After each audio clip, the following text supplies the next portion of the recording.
What's up, everybody? Apa kabar? Welcome back to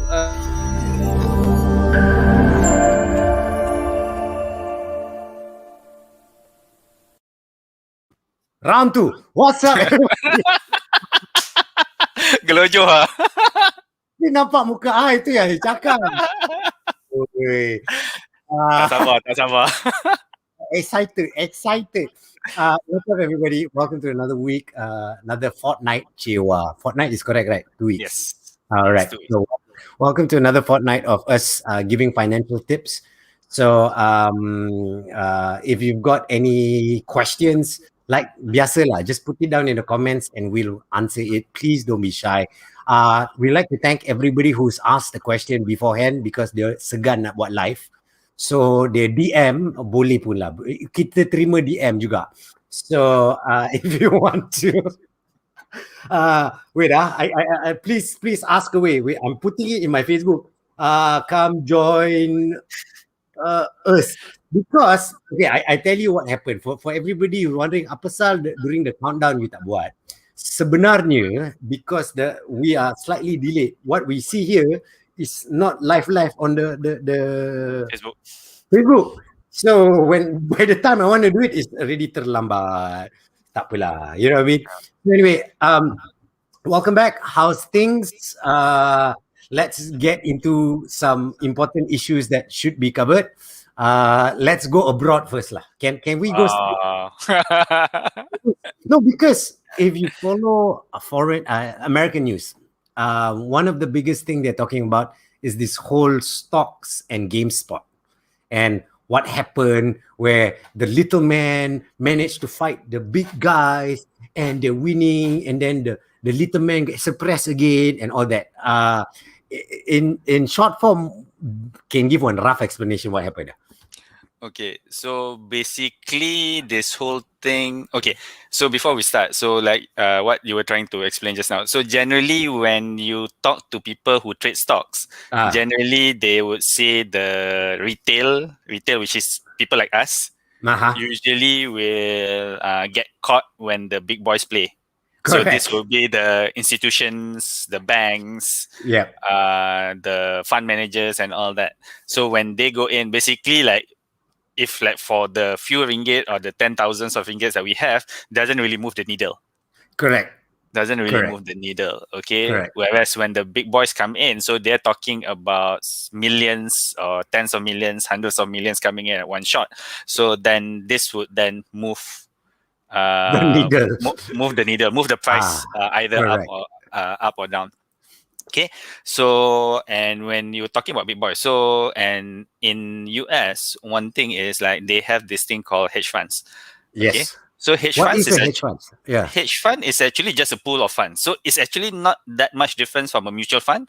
Okay, paham. It is just that this is actually something that is very private, where your wealthy, high net worth investors, so people who are very rich, so they pull their assets together and parked it with a fund manager. So in other words, rich man's kutu. Yes, something like that lah. Something like that lah. Something like so because they don't have time to then go into the market and do all the analysis and everything, so they find all these Wall Street experts. Okay, you go and you do it. Okay, you go and you do it. Okay, so so what happened specifically for GameStop? It's the issue is related to short selling. Yes. So short selling ni senang saja. Short selling ni you jual stock yang you tak ada. You tak beli lagi stock tu. You jual dulu. Because you are expecting the price to go down. Right. When the price go down, then you buy at the lower price. So then you pocket the difference. Correct. So that's how you make profit. For people tak faham, it's like it's, how do you say this? Say you see something and you the durian lah, and you know the durian is going to go busuk already. So you said when it's already not so busuk, orang won't pay that much money. So you tell people, okay, I'm gonna sell it at this price because I think it's gonna drop, right? and you expect the thing to drop, that price actually the D24 to drop. But the thing is, tiba-tiba the price go up, then you ting tong already. Yeah. For whatever reason lah. So basically, which is weird. So with most other assets, right? Yep. You cannot sell something that you don't own. Yes, correct. Which is weird. Which is weird. Yeah. Yeah. The short selling happened here in Malaysia too. Yeah, it does. It does, but compared to the US, it's more regulated. So it's more control. So there is only a certain percentage of short selling that is allowed based on the shares in circulation. So so whatever that happened to GameStop or the hedge funds in US technically can happen to Malaysia, but at a smaller scale. Right. Okay. Paham. Because you can't short sell so much in Malaysia. Yes. Okay. Yeah, on a side note, is short selling the opposite of futures? Kinda lah. Bukan, I'm not saying 100% bulat-bulat opposites, but futures you're buying in you're betting that it's going to do well in the future. Betul? Kinda. Kinda. Yeah. It's not 100% Yeah. bet. It's not 100% that. Futures, you got to go more research into it. Futures are more volatile. If for those orang baru and you think you want to go into stocks, never go into futures until you're really ready, okay? Because futures, gila. Okay, it's a market that you don't play with. Yeah. So because I think for even most people, like even when you talk about stocks also, like it's already like way above their financial literacy level. Correct. So like we're talking about short selling right now. It's like most what? Yeah, it's tricky. It's just people betting that you're gonna fail. And then if you fail, diorang make money off your failure. Ada kepatut, but that's the truth. But in this case, what happened was the opposite. So the small guys actually got together, and this was through Reddit. So they call it this group's Redditors. Yes. So the Redditors banded together and they started buying the stocks. Yeah, and the stocks. Yeah, went up. That's what happened. They bought the stocks and it went up. Tengok macam your screen. So it went up, and then when it went up, it went above the price that the people were short selling. Okay, then it continued to go up. To go up. So if you remember, I explained just now. So short selling, you sell it at a price and you want the price to go lower so that you can pocket. But if you short sell and the price actually continues to go up, then the higher it goes, the more money that you have to pay the difference in order to buy. So then as the price go up, so then this hedge funds then decided, oh no, this is going to be really bad. Okay, so then they decided to buy, and when they decided to buy, the price went up some more. Correct, because people bought. Because people bought. So the GameStop shares actually went up close to $500. It's crazy. From $4 or something like that, right? I can't remember the exact amount at the bottom lah, but there were news of people like putting in like 60,000-70,000, ended up with 13 million. Holy gila babi! But that is stocks lah. That is stocks lah. Yeah. It's crazy. What is future warrants options? Oh, someone just asked that in the we're talking about what is futures warrants options. Oh my god. You want to explain that? I think you would be better than me actually with regards to this. Okay. It's very hard for me to because future and warrants you have to have. It's betting on something that you see potential that there's growth. So in other words, how do you explain it? I don't know how to explain it properly. Seriously, do you know how to explain it better? Like this is, to be honest, this is an area where even like for futures, it's something that we don't even learn. Actually, this area. So even when I took my CFP and IFE, it's actually very lightly touched. Correct. Futures, even Yeah. you speak to brokers like when I was helping out Bursa Saham last time when I was doing the talks and stuff like that. Mm. I normally spoke on things on the main board, the basic stocks and stuff like that.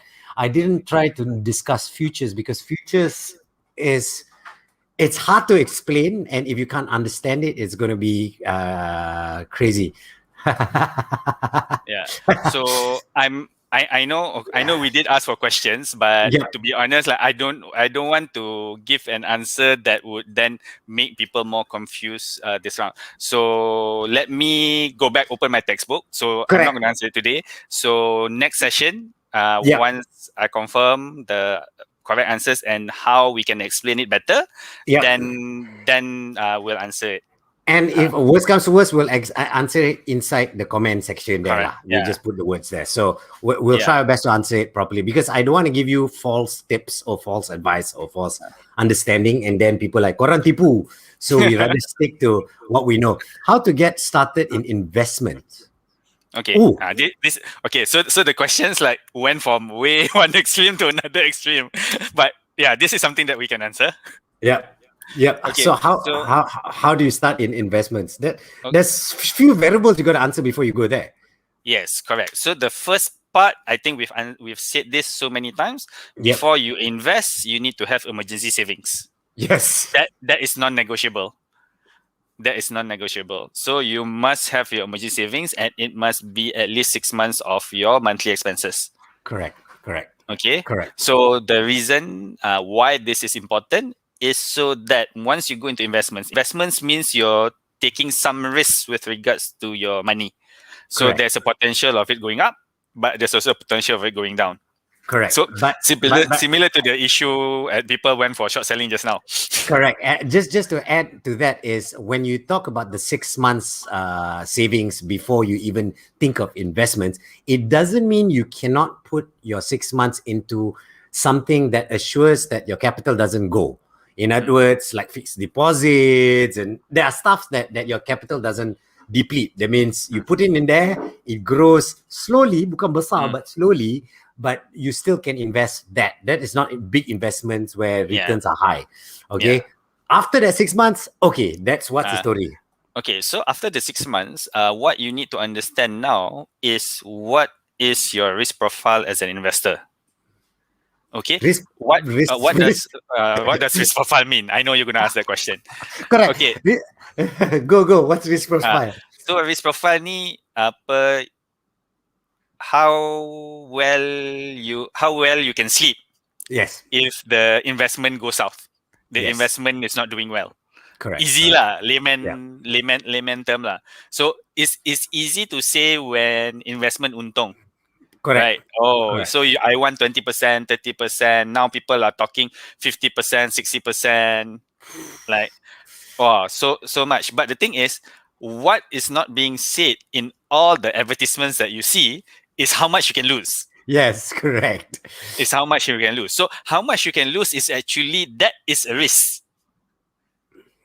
Okay, 100%. That is a risk. Okay, so your risk profile is how well can you sleep once your investments are not doing well. That's the easiest way I can explain it. Okay, so Correct. so if let's say you are somebody who okay turun 1% pun you dah tak boleh tidur, you have nightmares, right? So then the investments that would be good for you would actually be more of the same as what JJ was mentioning earlier. So it would be the FDs, it would be the ASBs, tabung hajis, anything with the ease. yeah. So anything that you cannot lose money when you invest. Correct. Okay. So those would be suitable. So if let's say okay, I can tahan let's say up to let's say 5% or 10% losses at any time. So now you're looking into things like bonds, unit trusts, balance. So basically a mixture of bonds and stocks. Yep.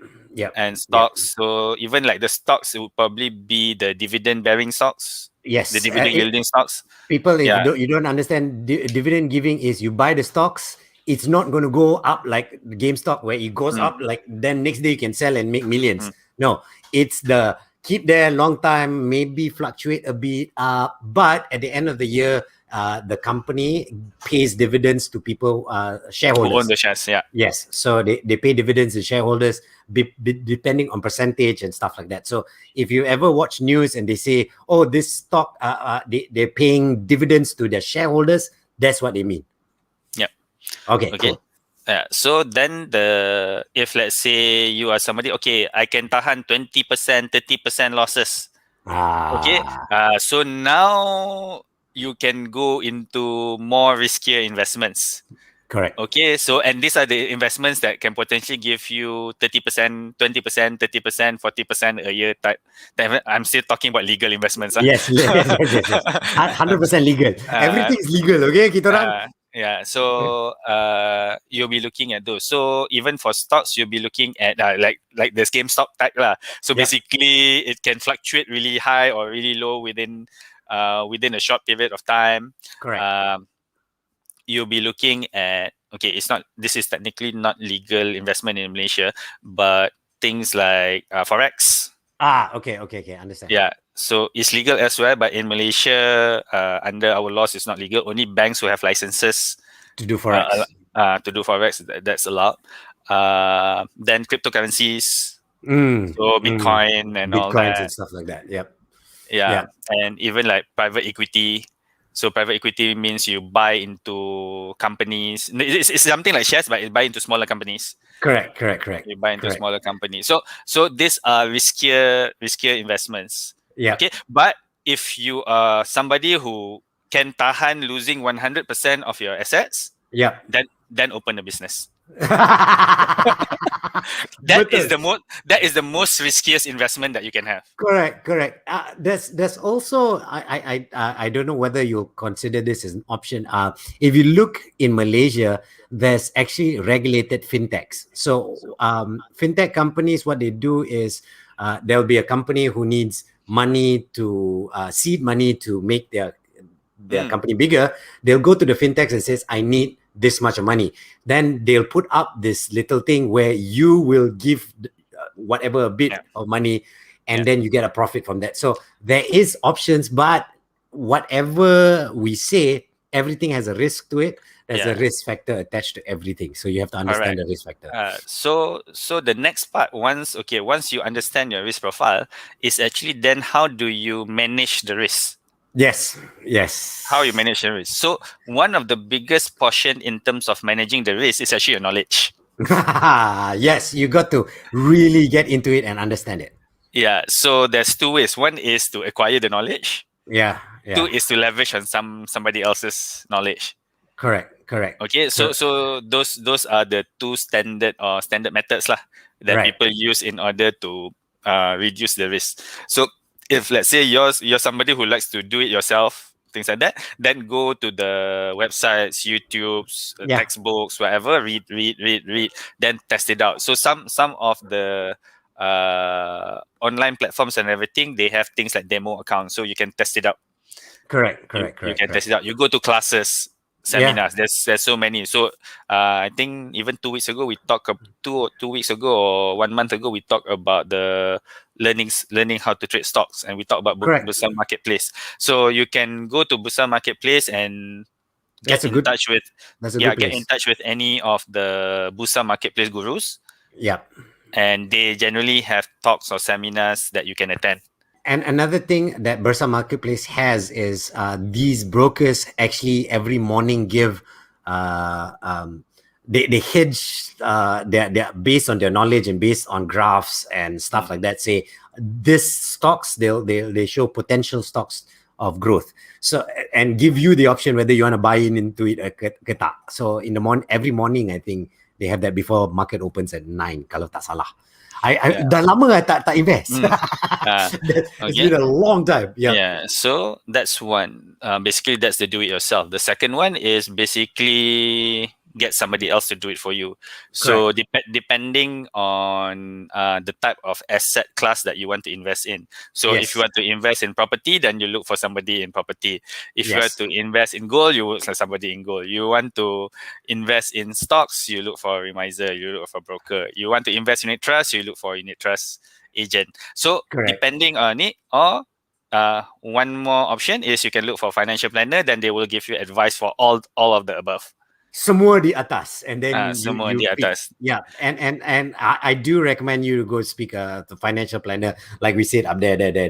You see up there, go talk to them, okay? And you see underneath is you can just get your 32-point check of your finances. Then you understand where is teruk or where is okay, where you can take. Then you can decide whether you want them to help you fix the tweaks and stuff like that. Betul? Betul. There you go. So once again, if you're just joining us, if you've got any questions for us, we'll try our best to give you tips. When I'm a teenager, I watched JJ on Hits TV. Oh my God. Now I'm an adult. Yes, I have grown up. I'm no longer talking about Justin Bieber. I'm talking about Bitcoin. Life has changed. But I still laugh the same. We still can laugh about the same things. But you have hair this time lah. Correct. Now other hair. There's someone else who has a very interesting. Elizabeth says, if I watch the news and keep up with trends and investments accordingly with an estimate of whether the company would make turnover, can I start investing in Bursa with small amounts under? Yes, that one I can answer. Yes. Yeah.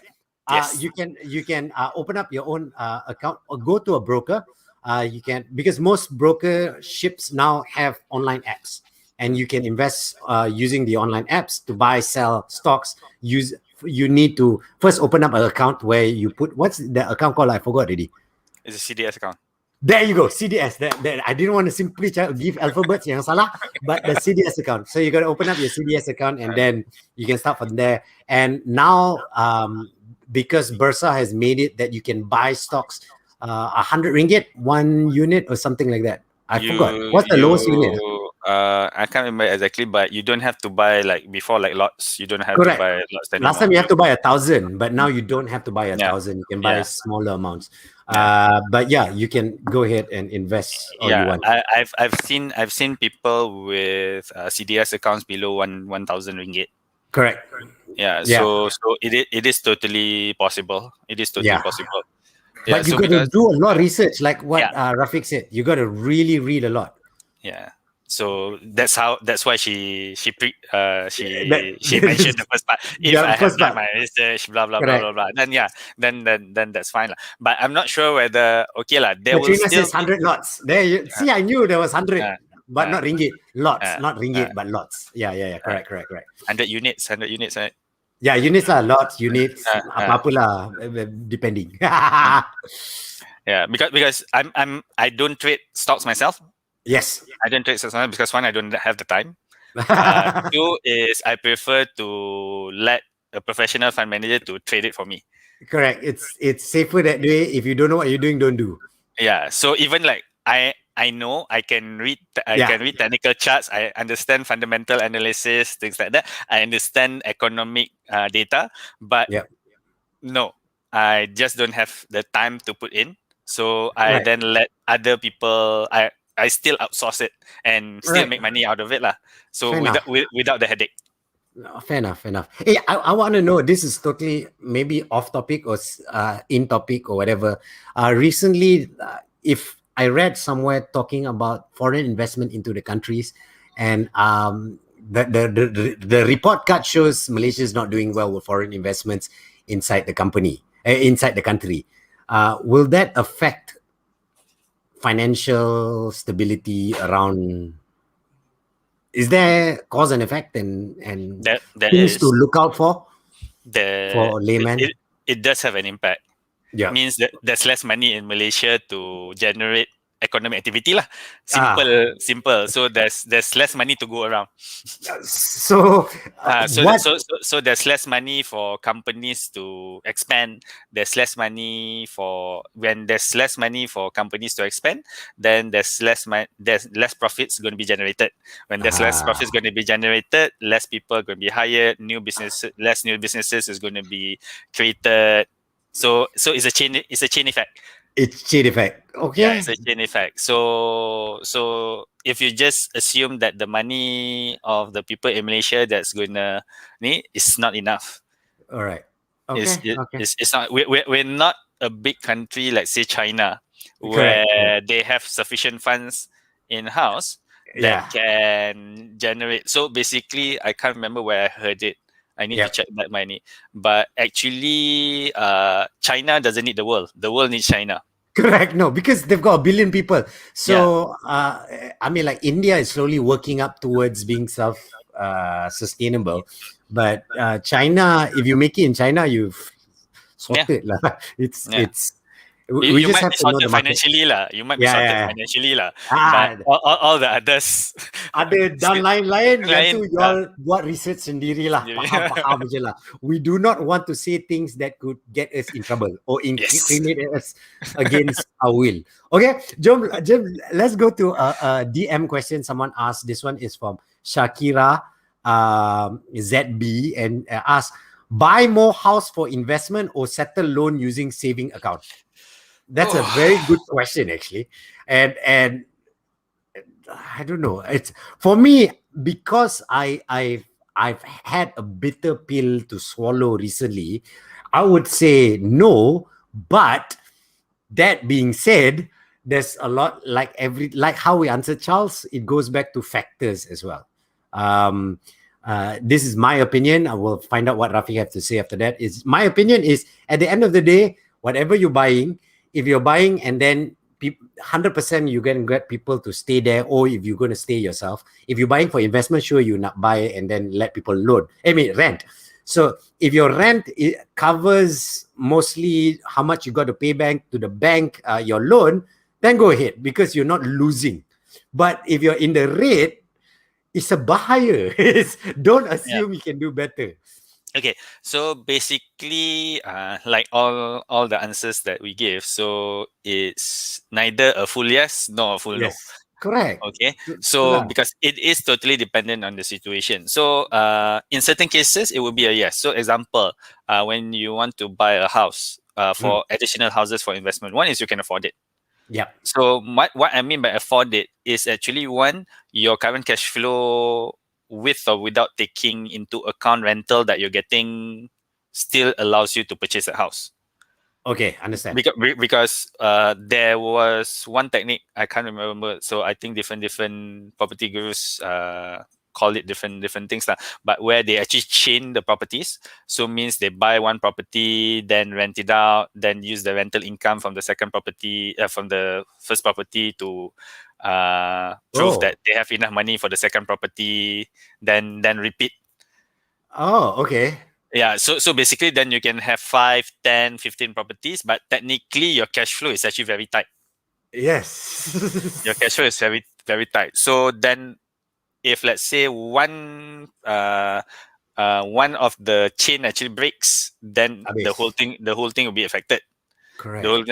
Unless you do have sufficient war chest, meaning that you have sufficient money in order to last you maybe 1, 2 years or 3 years to pay off the monthly. But this is if anything happens. But this is also assuming that you've also done your proper research with regards to the property that you're buying. Means that you know, okay, this is a good place for rental. So it's close to public transportation, it's close to university, hospital, or whatever it is. So there will be even if let's say your property is vacant, it's not going to be vacant for long. Correct. Okay, so similar to the earlier answer, it's the knowledge that you have actually will make a big difference. So if you know what you're doing, then by all means go ahead. But I've seen this is even clients, my own clients, who have been in a situation where they have multiple properties, but then they're stuck because no tenants. Hello. So yes, also happens to JJ lah. So when you don't have the tenants and the tenants are not coming in, things like that. So then you're gonna get into a lot of trouble. So even if you have the watcher, so in I think JJ's case, you had what I 3 years had worth, 3 years worth. 3 years worth, but that was still not enough No, no, no, no, not because enough. No. the property itself was the issue. Yeah, and the sad part is, even though I knew when to cut losses, I didn't want to cut loss with the Uh, exception, with the mentality of don't worry, it'll get better. Oh God, so that's the you actually worst. made the rookie mistake of investor. You Yeah, became I emotional. know. You became I emotional with your investment. know. I know. Such And a stupid so move, but yeah. this is actually one of the other reasons why you get professionals to manage your investments for you, because they won't be emotional about it. Correct. They're like, no, don't, No? blah. Yeah, yeah, But yeah. yeah. It's more towards the first knowledge. Second is what you have in store. So I have clients who start before they started with me were very heavy into property. Right. Property is good. It looks good on your net worth statement. So it Yep. shows that you have a lot of assets. It shows that Yes. you're rich. But the Yes. thing is, in case of emergency, it's It's actually the worst asset class for you to have. correct because you can't get rid of it like that. Because Yeah, when you need to get rid like that, people already understand the telltale signs like, oh, this guy is desperate for money. So I yeah, can bargain lower. So you yeah. might not get the money you want. Yeah, I'm not sure. I think I shared it in one of the Yep. name. I actually know a friend who purposely goes out Yep. and look for sell signs at Yep. condos and everything, Yep. but he then checked whether the owner is a Bumiputra or not. Okay. Why? Okay. One is Bumiputra lots are cheaper. So generally, Yeah. Malays would buy Bumiputra lots because then you get Correct. the discounts and everything. Yeah. Two, he isn't buying to sell. He's actually buying to rent it out or to make it into an Ah. Airbnb and everything. Third, the third portion, he knows that Malays are not good with managing their money. Stereotypical, but a But bit yeah, of truth. Yeah. yeah. Yeah. Then he told me one story where Wow. I think it was in Tropicana. So he did his research and everything. Yep. I think the condo was about 400 something thousand.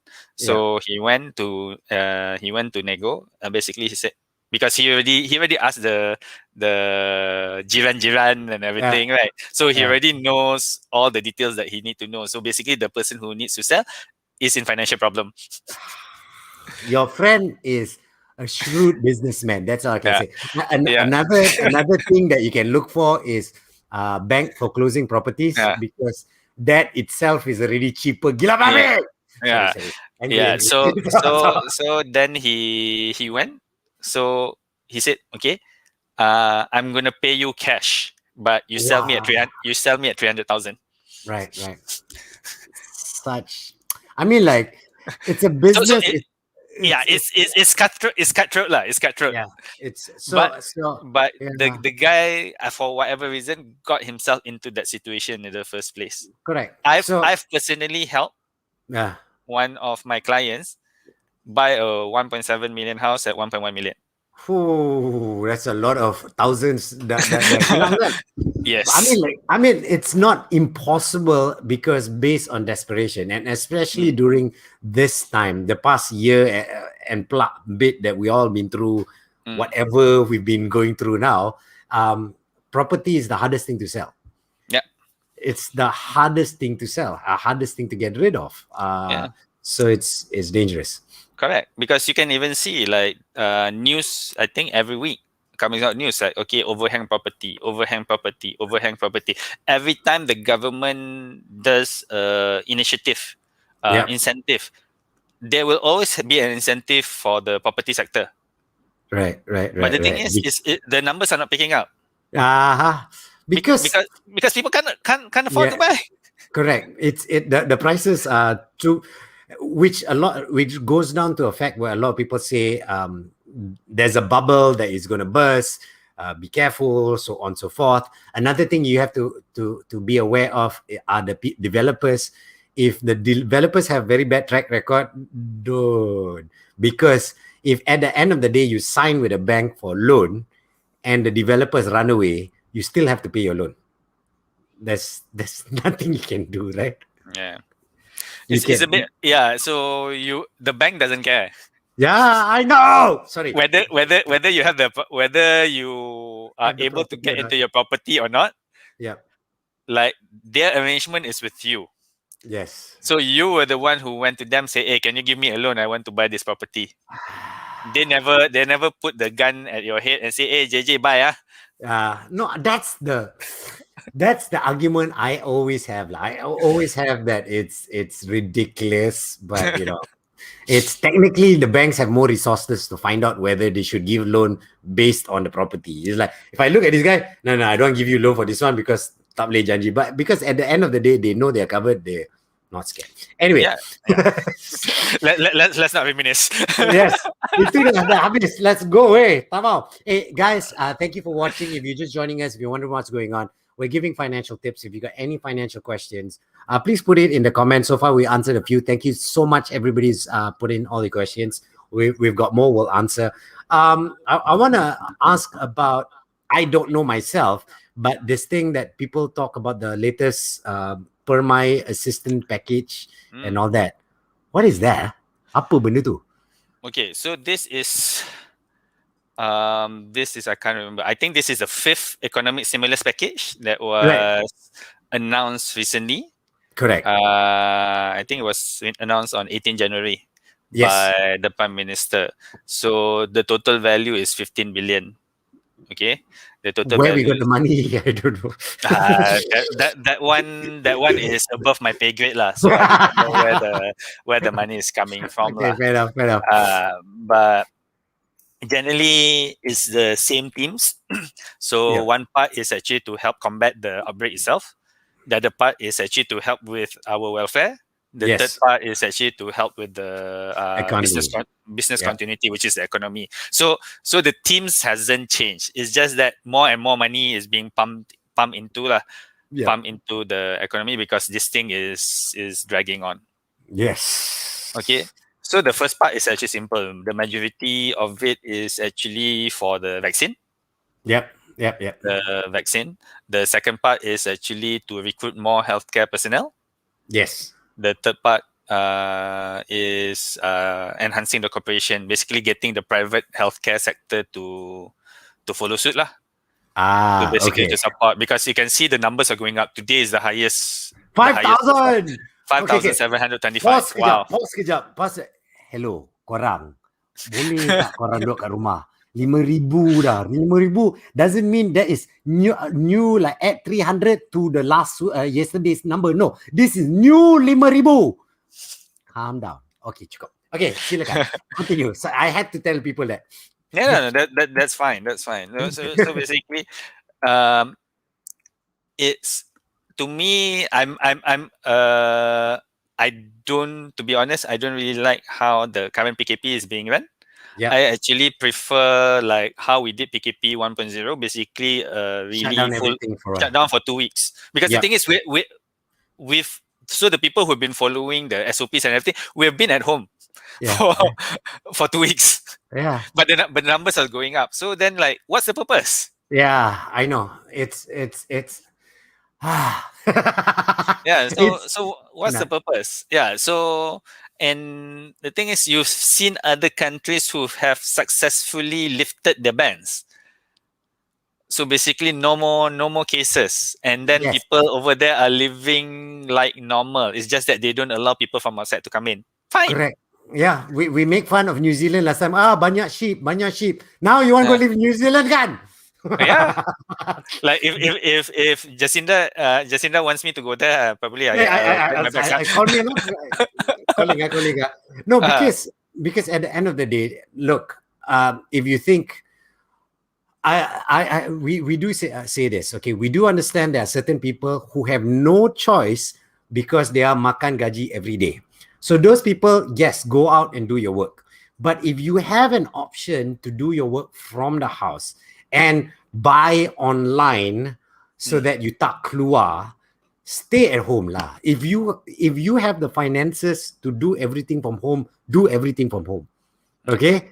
Just because they kata tak apa boleh keluar, But if you don't have the finances and you really have to, what lah, that one do.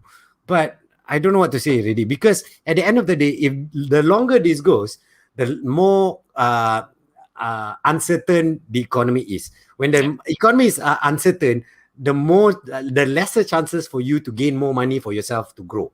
So if you want your wealth to grow, stay at home so that the economy that the health gets better, economy rise, then your wealth grows. It does help. I mean, it does relate. Health and economy, there is a connection. 100% connection to it. Sorry lah, that one I had to get. But there's no relief, is it, this time around? I'll be honest. I dah tired following the updates. To be honest, I've stopped following it because I don't really see an end to it. Yeah, correct. I don't really see an end, so I'm just focusing on the things that I can control. Correct, which is the thing which is sad. It goes back to, is there more relief, or are we still sticking to ICNA all the way to June? Then what was that insurance thing, Sokso, where there's an insurance you can claim if you just lost your job? So actually it's still about the same. It's just that they're making certain things easier to access. Right. Yeah, so you did mention about ICNA. So ICNA, I think last time we talked about there's two categories. So the second category where people who have lost some income, so they will provide an advance of 1,000. Up to 1,000 from the amount applied, so it will be faster. The process has been made simplified. Secondly is the tax relief for the phones and laptops, gadgets, has been extended all the way to 31st December 2021. All right, cool. So means that, but this would only affect parents who, one, can afford to buy those gadgets. Second is to they are actually being taxed at a high amount. So this would then benefit those group of people. Okay. What I'm afraid of is some people took extended moratorium and stuff like that. And what I'm afraid is panjang lagi.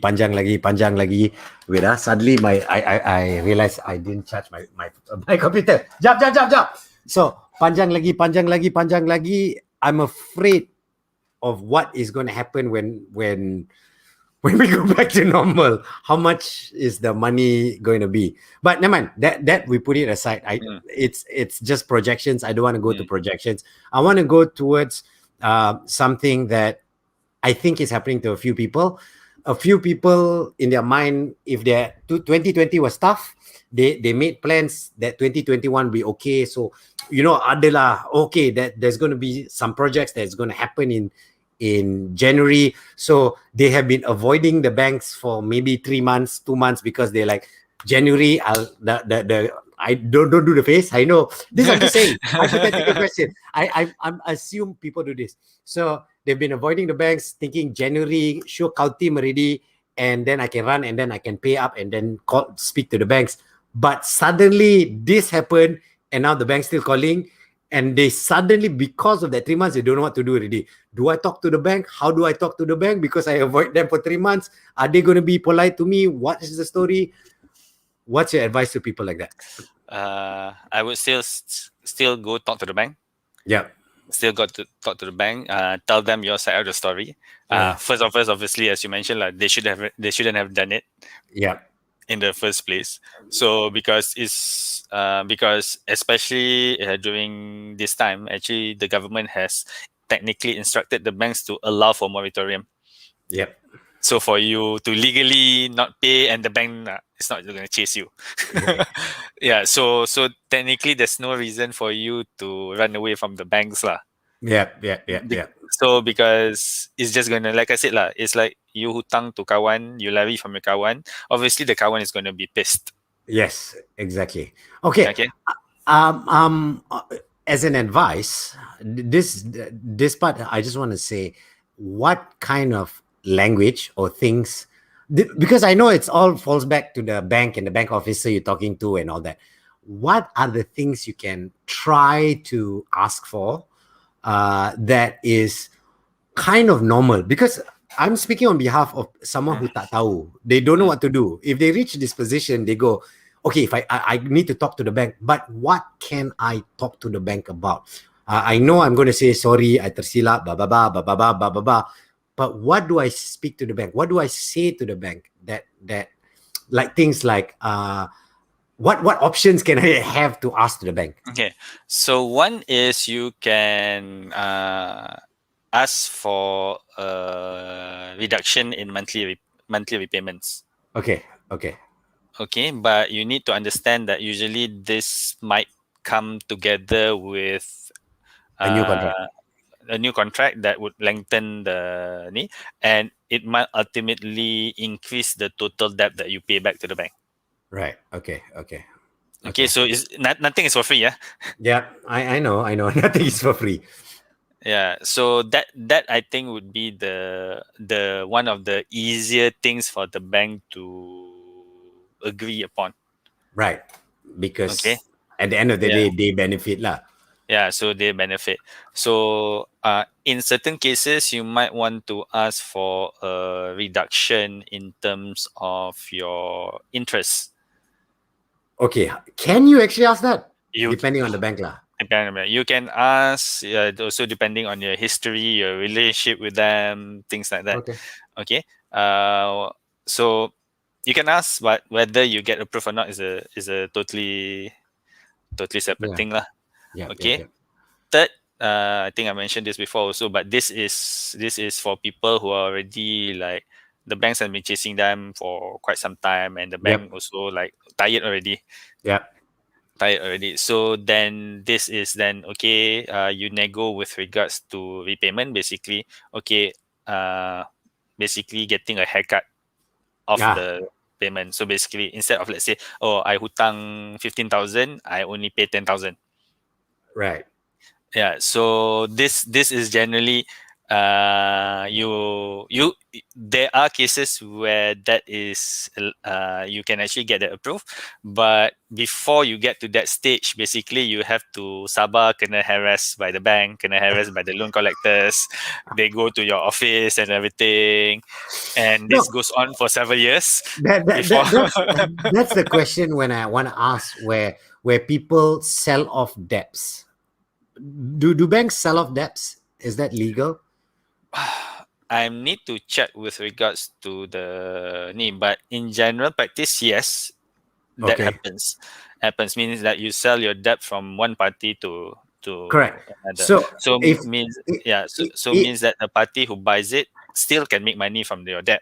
correct. So, but if you already, if let's say the bank already sold your debt to a debt collector, or I don't know I who no buys the debt. Yeah, so generally the person who buy the debt would actually be another, let's say, financial institution. All right. So, So the debt collector is just an outsourced party that actually correct. collects it on your behalf, and they get a commission. All right. So now that my debt is transferred to someone else, I need to speak to that someone else and no longer the bank already, right?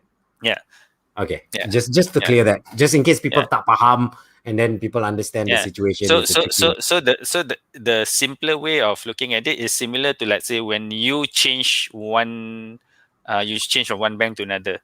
So Mm, let's say you refinance. right. Yeah. So actually you're changing your debtor. So your old debtor has bought your debt from your new debtor has bought your debt from the old. So Okay. your new creditor has bought it from the old creditor. Sorry. Right. Okay. Now I want to ask advice or tip or whatever. Some people are desperate for money, so some people consider mortgaging their house or property. Is that a good idea or a bad idea? Mm, Okay, so one that it's also takes some time for that to be successful. So it means that it's the same. You still have to go through the same process in terms Great. of applying for a new loan. So it's not like, okay, you go today, you're gonna get it tomorrow. It will still Yep. take 3 months at least before the money comes in. So that's the first one. Second is that you will still need to show proof of income Right. Okay. to the banks. So means that you cannot do it when you're already really, really desperate. It's something that you need to do when you're You, still in a good enough shape. right. Okay. Okay. Okay. Okay. Okay. Understand. Yeah, yeah. So because actually doing it, especially if your property has some value and everything, actually basically it's just prolonging your time before things recover. So Yeah. because Yeah. because in certain situations, what you need to do is actually just to buy yourself some more time.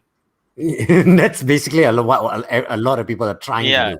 yeah, Find different avenues to buy time. because if you have additional time, means that there are more things that you can try out in order to improve your financial situation, and this Right. is also true for business owners. Okay, because generally with business owners you will have cash flow issues, so Yes. basically you're just trying to buy time so that your cash flow issues improve.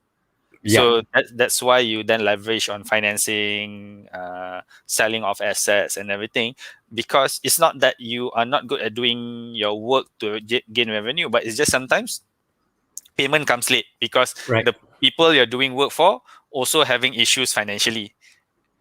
So Oh, so don't so it, worry. I tahu. yeah, yeah. So it's a chain effect kind of thing. So doing that, and to answer your question, yes, it can help, but it's not as straightforward. Yeah. Okay. It's not as straightforward. So if you want to do that, so then you have to do it earlier instead of later. So Okay. when you are still capable of leveraging on that asset. So remember when we were talking about your situation the first round. So that might have been one of the things that we could have looked into when when you were at the point, basically at the point that you got your matching letters. So it would Yes. have been still be possible. I Something know. something that would be possible. Because okay, let's be honest. When bank asks, normally they ask your last 3 months paycheck. So Yeah, if you just lost your job, your last 3 months paycheck still exists. yeah, Okay, and most of the time there's a severance package, so banks still boleh tutup mata no matter what. yeah, But if you do it lambat-lambat and please don't put your head in the sand and hope things go away, because things don't go away. They always come back and bite you. yeah. Just advice. Okay, but speaking about coming back and bite you, um, when things are bad already or you lost your job, all right? Is there a checklist of things that you should get rid of first so that it brings down your budget? Um, some people don't know what to look for because you Ubuntu already. Like, I don't know a job. I don't know what to do. What are the things you advise? This is not 100% right for everybody. Like I got to put a caveat there so everybody paham. This is just logical thinking based on your experience. Yeah. What are the things you let go first? Okay, so one obviously is entertainment. Betul. Okay. No extra 14 ringgit coffees and stuff like that. All sudah habis. Gone, gone. Your previous employer also lah. Ah. Like, we don't have to mention name lah. Betul. Correct, correct, correct, correct. So, Yeah, that can save you about 100 to 200 ringgit a yeah, month easily. right. Okay, so then also looking into cutting down on certain luxuries. So meaning that, okay, I'm not telling you, okay, if you have aircons and everything, to strip it off and sell it off, but use it less, Right. use it sparingly. So basically, then that will reduce your electricity consumption. Correct. Buy groceries not from the supermarkets but from the pasar, Okay. Yeah, yeah. from the pasar, and cook at Changing your home. life. Yeah, Yeah, changing lifestyle, cooking at yeah, home. cooking at home. If you have cars, if you can sell it, okay. If not, then try to use public transportation. Right. That's Okay. gonna save. That's gonna save quite a bit, because public transportation has a monthly cap in terms of expenditure. Oh, yeah, yeah, yeah. Correct, Especially, correct, correct. yeah, especially in Klang Valley. Yep, yep, yep. So it's the max of 100 ringgit per month. So you actually save quite a lot there. If you're a smoker, Bye bye. Correct. Or maybe go to VIP. Yeah, just find cheaper alternatives. Cheaper alternatives lah. Like, because technically, like, some people will argue that that's still a need. Yeah, I know. Yeah. So i- so so Okay, fine. No, we're yeah, creating a checklist here for in case people buntu. At least they yeah, know what to do. So yeah. entertainment is the first thing. Lifestyle is the next thing to go. And then when it comes to assets, letting go of assets, what are certain assets that it's good to keep and only get rid of last minute, and what are assets you get rid of instantly? Mm, okay. So if we go by the strict definition of asset, which is something that generates you income, so Yep, technically, as long as the asset is generating income, technically you don't have to sell it. correct. Okay, betul, betul, betul. Okay, okay. Yeah. So I think is we're talking about belongings, which Yep. is a bigger group. Yes, Bigger group. belongings. So then this probably, it might be things that might have resale value.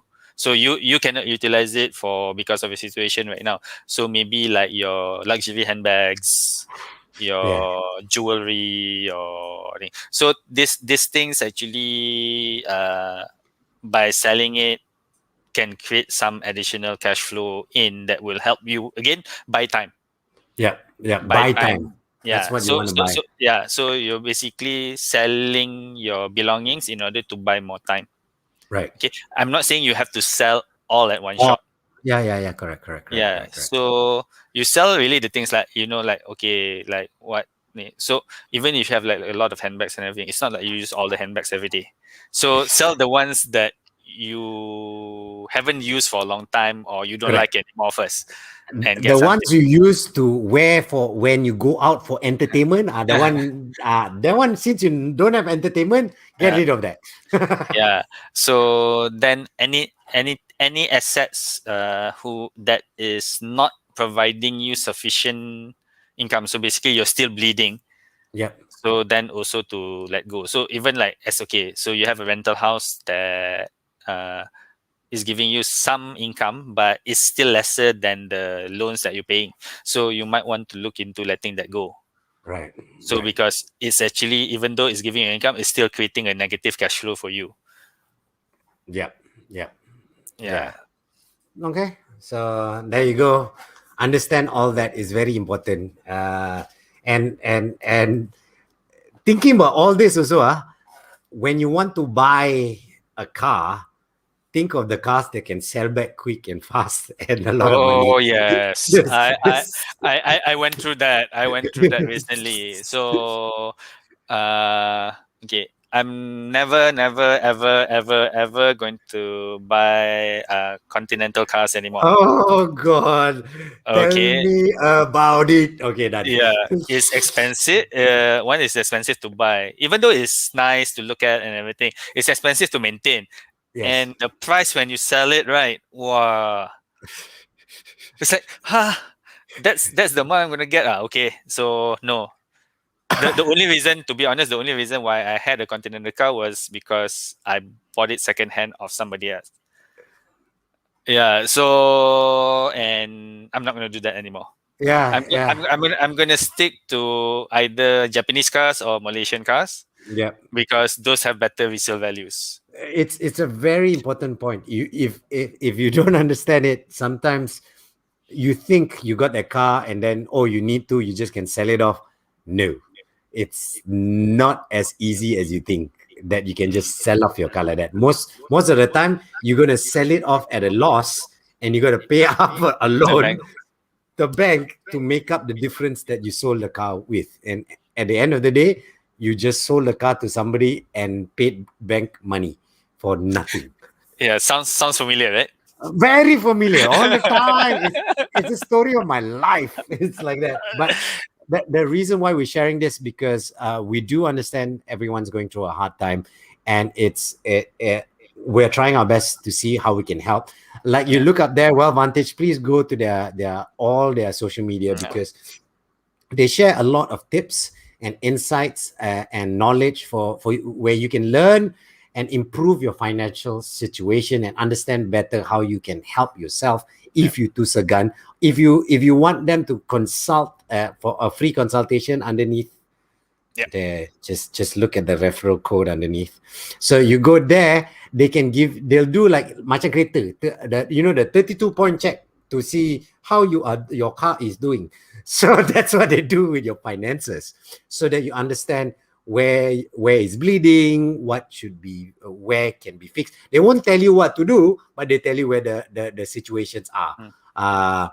But if you want to go further with them, they of course they're the best people who can help you to get out of the situation and improve and make your money work for you.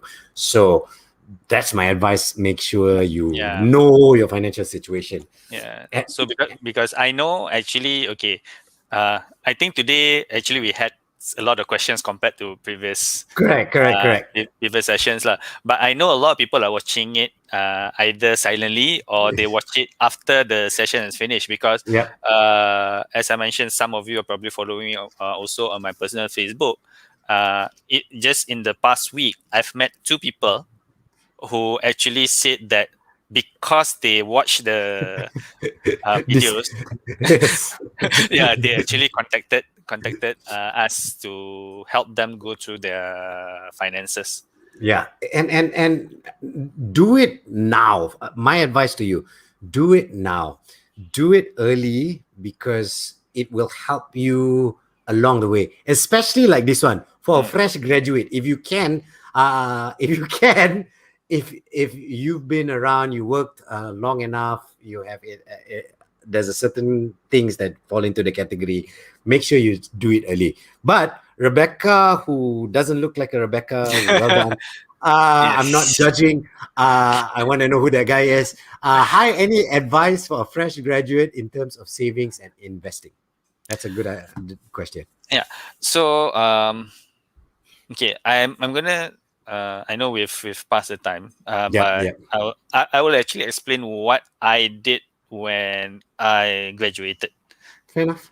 That'll be cool. Okay. Cool. Yeah. So because then it's also something that is doable. Is something that is doable. So okay. So what I did. So first is you need to understand how much is it that you need in order to survive. So mean when I use the word survive, it means survive. So by foregoing certain pleasures in life, that kind of thing. Okay. So when I first started working, so one of the first things that I did was I put some money aside monthly to put in ASB. All right, smart. You have the option. That's smart. Yeah, so I just put, I think that was about when I first year, I was earning 1,009. I put about 300 a month into ASB already. That's big amount from your full salary, bro. Yes, correct. So I put 300 a month. 300 a month, and at the same time I was paying for a car 480, which was my Kelisa. So that was a big. So that's what I mean. Like basically, you really need to understand your finances and say, okay, what is it that I can live without? So at that time, I was using the Nokia 3310, so no data, whatever. At that point of time, I was paying 30 ringgit per month for the line. I was renting, sharing. I was renting a room. I think I paid 150 per month. I was paying 150 a month. So makan, basically most of the time makan luar is when we go to the pasar malam. Oh, 10 ringgit makan besar, bro. So pasar malam, if I really want to go internet, then I went to the CC, Cyber Cafe. Oh, okay. Half an hour to 1 hour. Right. So basically, you need to really understand, okay, what is it that you can spend in order to survive? So then as much as possible, like put money, because when you start working, you're going to have a few goals that are going to come soon. One is you want to buy a house. Second, you want to buy a car. Third, you want to get married. Yes. It's like tiba-tiba, like it comes. Yeah, correct. Yeah, and all of this requires money. So if you are actually one of those that are not earning that much, so that means to a certain extent. Either you have to generate more income or you need to ikat perut. So like for me, I went the ikat perut punya route. Yeah. But because I did all that, so I was a TNV scholar when ni, and I actually breached my contract in 2007. Okay. So then I had to pay them back 130,000. Okay, so I Okay. was actually able to fully pay them back in 2010 or 2011. So that was about 6 years after I started working. Right. Okay. Okay. Yeah. Yeah. Wow. Okay. You Yeah, are different level, bro. yeah, so it's about putting money aside. So putting money aside, obviously, but I still had the benefit of ASB lah. So Yeah. and at that time, ASB wasn't giving 4.25%. It was still giving 8%, 8%, Yes. 9%. That's a lot, eh? Yeah, Yeah. so Yeah. Yeah. so that was a lot. But I think in your case, I'm also doing it with some of my cousins. It's like okay, they right now they're still not working, so they do have some money aside where they still so they're actually investing directly in unit trust already. Yeah. Okay. That's a They're good idea. investing in trust because right now they do not need the emergency funding because they are still being paid for by their parents. And there's no shame in staying with your parents, okay? Yeah, If you can stay with them because they all rindu you. So unless they tell you to get out of the house, lah, and then it's yeah, different, lah. yeah. So there's nothing wrong with regards to as long as you save and invest. So Yep. basically, a good goal that I put for myself was I wanted to get to, let's say, up to 40% of my monthly income into savings. Yep. Okay, so because what if you can get to that stage, then Uh-huh. you would not have a problem if you do it properly in order to achieve your retirement goals and all your other financial goals. Yeah, Right. but it's easier said than done lah. I totally understand. For me, like I said, if you understand my breakdown, if you watched the last time, someone asked me what I did from last time until now, is I always had a 1/3 into savings from the start until the end. I always put 1/3 into savings, and that's why I had a war chest of 3 years because of that. To a point where at one part where high flying, morning crew all, I was still driving a Klisa. Because I was like, and people like, what are you doing? You can buy a BMW. I'm like, Tana. Klisa is the best. I'm sticking to Klisa. So I stuck with Klisa all the way. And because for me, what my priorities were for the future and what I wanted to grow and stuff like that. And yeah, lah, it's up to you, lah. So there is ways of investing, but don't expect to get something like a return of investment of 100% in 2 months. There's no such thing in this world. It's a scam. If anyone says return of investment 100% in 2 months, you're going to lose all your money. So I'm just telling you that. The risk is very high lah. Yes, The risk is very high. You technically you can still get that, but you're basically risking a lot in order to get that. Correct, because there's only so much you can trust a Nigerian prince. I'm just joking.